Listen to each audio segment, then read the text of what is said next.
The end of the flight. I shook hands with the skipper and he wished me luck.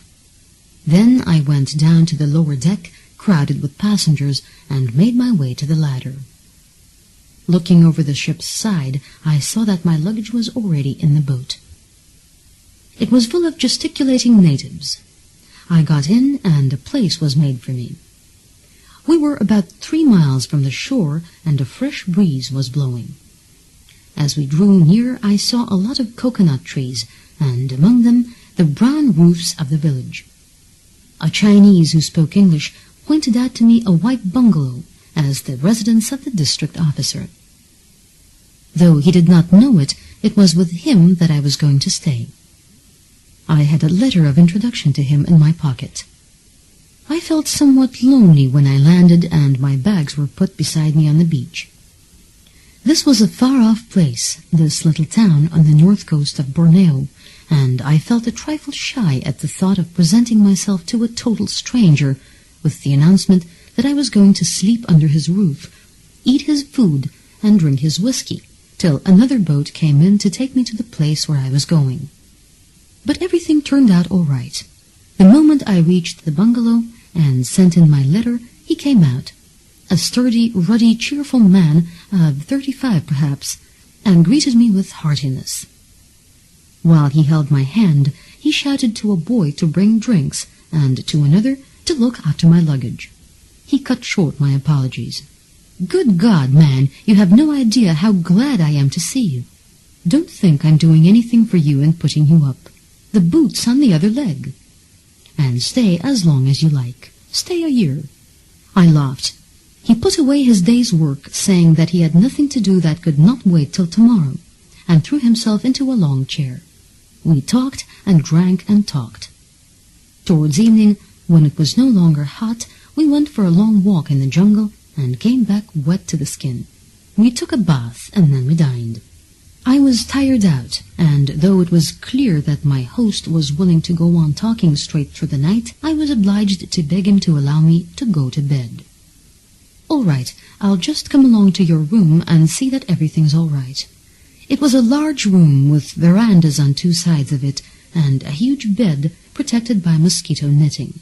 "The bed is rather hard. Do you mind?" "Not a bit. I shall sleep without rocking tonight." My host looked at the bed thoughtfully. It was a Dutchman who slept in it last. "Do you want to hear a funny story?" I wanted chiefly to go to bed, but he was my host, and then I know that it is hard to have an amusing story to tell and find no listener. "He came on the boat that brought you here. He came into my office and asked me where he could find a place to stay for some time.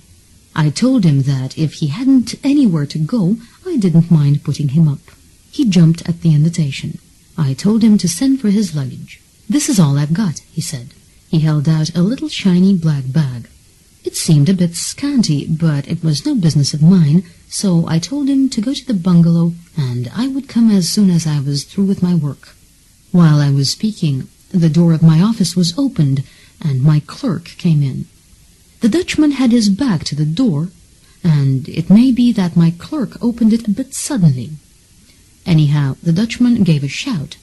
He jumped about 2 feet into the air and whipped out a revolver. "What the hell are you doing?" I said. When he saw it was the clerk, he collapsed. He leaned against the desk, breathing hard, and upon my word he was shaking as though he'd got fever. "I beg your pardon," he said. "It's my nerves. My nerves are terrible." "It looks like it," I said. I was rather short with him. To tell you the truth, I was sorry that I had asked him to stop with me. He didn't look as though he'd been drinking a lot, and I wondered if he was some fellow the police were after. "You'd better go and lie down," I said. He went, and when I got back to my bungalow, I found him sitting quite quietly, but very upright, on the veranda. He'd had a bath and shaved, and put on clean things, and he looked much better. "Why are you sitting in the middle of the place like that?" I asked him. "You'll be much more comfortable in one of the long chairs." "I prefer to sit up," he said. Queer, I thought. But if a man in this heat prefers to sit up rather than lie down, it's his own business. He wasn't much to look at. Tall and heavily built, with a square head and close-cut hair. I think he was about 40. The thing that chiefly struck me about him was his expression. There was a look in his eyes, blue eyes they were, and rather small, that I could not understand, and his face gave you the feeling that he was going to cry. He had a way of looking quickly over his left shoulder as though he thought he heard something. By God, he was nervous. But we had a couple of drinks, and he began to talk. He spoke English very well.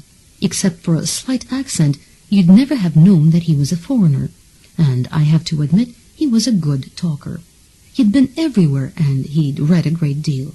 It was a pleasure to listen to him. We had 3 or 4 whiskies in the afternoon, and a lot of gin later on, so that when dinner came, we were rather gay, and I'd come to the conclusion that he was a damned good fellow. Of course, we had a lot of whiskey at dinner, and I happened to have a bottle of Benedictine, so we had some liquors afterwards. I think we both got very drunk. And at last he told me why he had come. It was a strange story. My host stopped and looked at me with his mouth slightly open, as though, remembering it now, he was struck again with its strangeness. He came from Sumatra, the Dutchman, and he'd done something to an Chinese, and the Chinese had sworn to kill him. At first he thought nothing of it, but the fellow tried 2 or 3 times, and it began to be rather a nuisance, so he decided to go away for a bit. He went over to Batavia and made up his mind to have a good time. But when he'd been there a week, he saw the fellow hiding behind a wall. By God, he followed him. It looked as though he meant business. The Dutchman began to think it was getting beyond a joke, and he thought the best thing he could do was to go off to Surabaya. Well, he was strolling about the town one day when he happened to turn around and saw the Chinese walking quite quietly just behind him. It gave him a turn. It would give anyone a turn. The Dutchman went straight back to his hotel, packed his things, and took the next boat to Singapore. Of course, he put up at the hotel where all the Dutch stay, and one day when he was having a drink in the courtyard in front of the hotel, the Chinese walked in, looked at him for a minute, and walked out again. The Dutchman told me he was just paralyzed. The fellow could have stuck his dagger into him there and then, and he wouldn't have been able to move a hand to defend himself. The Dutchman knew that the Chinese was just awaiting his time. That damned fellow was going to kill him. He saw it in his eyes, and he went all to pieces. But why didn't he go to the police? I asked. I don't know. I suppose he didn't want the police to know anything about this thing. But what had he done to the man? I don't know that either. He wouldn't tell me. But by the look he gave me when I asked him, I suppose it was something pretty bad. I have an idea he knew he deserved whatever the Chinese could do. My host lit a cigarette. Go on, I said. The skipper of the boat that runs between Singapore and Kuching lives in that hotel, between trips, and the boat was starting at dawn. The Dutchman thought it an excellent chance to get away from the Chinese. He left his luggage at the hotel and walked down to the ship with the skipper, as if he were just going to see him off, and stayed on the boat when she sailed. His nerves were in a terrible state by then. He didn't care about anything but getting rid of the Chinese. He felt pretty safe at Kuching. He got a room at a hotel and bought himself a couple of suits and some shirts in the Chinese shops. But he told me he couldn't sleep. He dreamt of that man, and 6 times he awakened just as he thought a dagger was being drawn across his throat. By God, I felt quite sorry for him. He just shook as he talked to me, and his voice was hoarse with terror. That was the meaning of the look I had noticed. You remember I told you he had a funny look in his face, and I couldn't tell what it meant. Well, it was fear. And one day when he was in the club at Kuching, he looked out of the window and saw the Chinese sitting there. Their eyes met. The Dutchman collapsed and fainted. When he came to himself, his first idea was to get out. This boat that brought you was the only one that gave him a chance to get away quickly. He got on her. He was quite sure the man was not on board. But what made him come here? Well, the boat stops at a dozen places on the coast, and the Chinese couldn't guess that the Dutchman had chosen this one. He only made up his mind to get off when he saw there was only one boat to take the passengers ashore, and there weren't more than a dozen people in it. "I'm safe here for a bit at all events," he said. "And if I can only be quiet for a while, I shall get my nerve back." "Stay as long as you like," I said. "You're all right here, at all events, till the boat comes here next month. And if you like, we'll watch the people who come off." He thanked me again and again. I could see what a relief it was to him. It was pretty late, and I told him it was time to go to bed. I took him to his room to see that everything was all right. He bolted the shutters, though I told him there was no risk. And when I left him, I heard him lock the door I had just gone out of. Next morning, when the boy brought me my tea, I asked him if he'd called the Dutchman. He said he was just going to. I heard him knock and knock again. Funny, I thought. The boy hammered on the door, but there was no answer. I felt a little nervous, so I got up.